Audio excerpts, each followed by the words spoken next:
college dorm when he initially built this tool. But look, I think what Facebook really wants to do here is, and they've been saying it publicly, is they want some guidance from Congress. They want some guidance from the government. Just as they tried to put this on this oversight board, they want some framework to work within when it comes to what they should do on their own platform.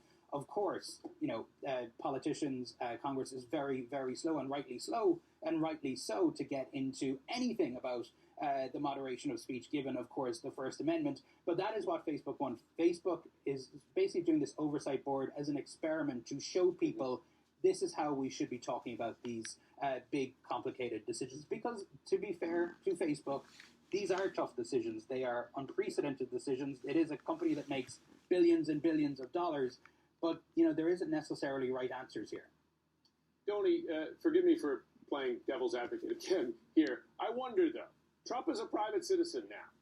If you or I or Jackie or Brian or Poppy repeatedly posted false information, whether it be about COVID or the election or made personal attacks, etc., we might face the same consequences. Would we not? I mean, you look at Anthony Scaramucci was suspended for Twitter for 12 hours for making a personal attack on Trump about his weight. I mean, private citizen as well.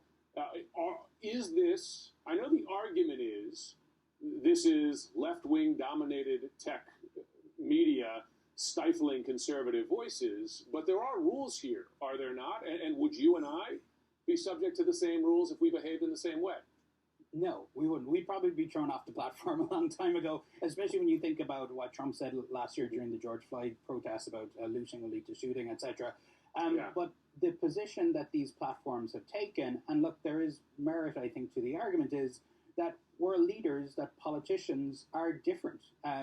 That, even though they might say ugly things, the world should see that because that they can then be held accountable. That is the sort of libertarian argument almost in Silicon Valley, that, we should be able to see this and to call it out. But of course, on the flip side of that, by posting this sort of stuff and it goes viral and it goes everywhere, it can be corrosive to public discourse. So I really think what we're seeing here is the start of the discussion about this sort of overlapping and meeting of the worlds of technology and politics that's going to be with us for decades, throughout the 21st century, figuring out how does this all work together? How do private companies with all this power come up against the most powerful elected leaders in the world?